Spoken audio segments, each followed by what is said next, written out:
I want to tell you a story, but more importantly, you want to hear a story. I know this because I've been writing and researching stories for a long time, and I've come to the conclusion that stories are a fundamental part of who we are. See, stories offer two things that the human brain desires. The first of these is empathy. We are social creatures. We want to know and understand each other. And stories give us this opportunity with characters that we can get to know and understand. But more than this, great stories don't just have that interpersonal connection, but intrapersonal, where you get inside a character's head, see what motivates them, see what makes them tick. The second thing that stories offer our brains is an interesting puzzle to solve. Our brains are pattern-seeking engines, and stories with their convoluted plots give us an interesting puzzle for us to solve.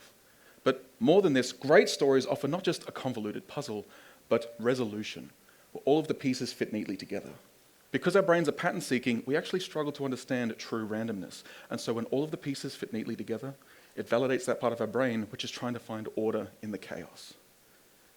These two factors have been enough to fill libraries around the world with books. It's the reason I love writing stories so much. But I'm not here to talk to you about books or writing today. Stories are more fundamental than that. Did you know that the first person in recorded history to talk about story structure was not a writer? It was a philosopher. In 300 BC, Aristotle, in his book Poetics, amongst some other things, talked about the ways that the most effective stories had a certain rhythm and flow to them. See, he was discovering that some stories tended to resonate with an audience well, and he was discovering story structure, because you may think that some writer invented story structure. It's not the case. Writers write whatever the heck we want, trust me. It's the audience that decides whether a story resonates with them. Because story structure is not a writer's invention. It is a social construct based upon the way that the audience responds to a story. And if you can understand that, you'll understand what I want to talk to you about today. There's a study in psychology called cognitive narratology. Sounds complicated, but cognitive narratology is the study of the way that we use story elements and story structure, so narratology, to perceive, teach, and learn about the world around us. So that's cognitive.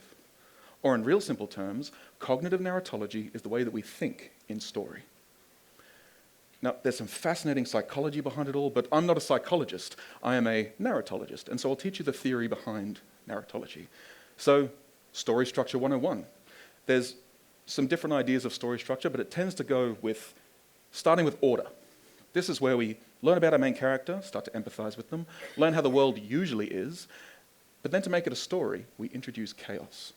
This is usually caused by the antagonist of the story, and it disrupts order, forces the main character into action, and this leads to inevitable conflict, where order and chaos are fighting against each other, because these are opposing forces, they cannot correlate, and this is where all of the action in the story happens until you must get to the resolution, where either chaos falls victim to order or order gains more strength, but in any case, it tends to then end where we re-achieve order, which is different from the order we started with, but the two tend to reflect each other. So, that's the theory. Let's see how this works in practice. Now, my favorite example is advertising, because it's so easy to see. When you see advertising, have you tended to notice there's a character that represents you or the common man? And you may think that they are the hero, but they can't be, because they are hungry, or thirsty, or hairy, or smelly, or there is something wrong with them that brings their life into chaos. You're actually the villain in advertising, because the hero is product.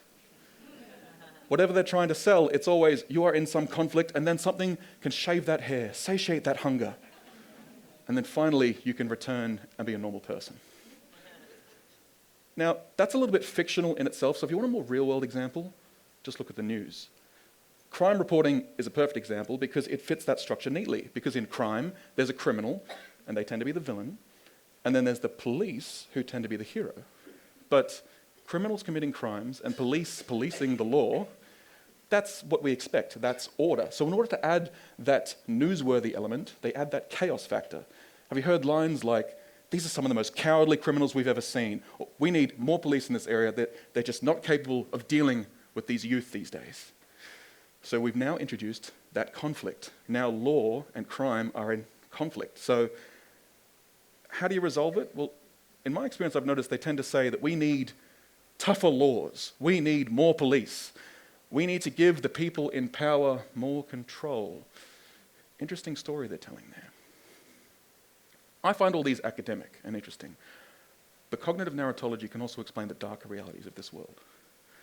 Things like racism, misogyny, transphobia, any kind of bigotry. Obviously, to the victims of bigotry, this is no fairy tale, but all of these kinds of bigotry are effectively an ideology which perceives that there is the majority and the minority. And they see the majority as normal, and so they see that as order. Then when they have to deal with anyone who is a minority, that brings them chaos into their lives because of their hatred or whatever their beliefs are. And this inevitably links the two into conflict, whether the minority wants to or not. And the only resolution offered by bigotry is, in some way or another, to silence the minorities. It can also explain the ignorance in the world. The obvious example is climate change, because we are all responsible for climate change, so in a way we're the villains, but we also need to do something about it, so we're all the heroes, but there's no easy solution, so there's no path through to resolution, and so it doesn't really fit into a narrative, and people reject it outright. I do love stories, but when people start seeing these comfortable fictions, that is a problem. And since I've just introduced a problem, I know you're expecting a solution. And thankfully, cognitive narratology has one. So we know that when dealing with these dangerous beliefs, that you can't reason them out of them because they won't reason into them to begin with. It's based off of what is narratively satisfying. And so in order to change someone's mind, you need to present a better story. Or if people are ignorant of a certain idea, then perhaps tell them a smaller chapter so they can understand the full scope. But I'm not actually here to tell you how to change someone else's mind. That is incredibly difficult and fraught with peril. No, if you take nothing else from this talk today, I want you to recognize that it is human nature to think like this. We all think like this. I think like this.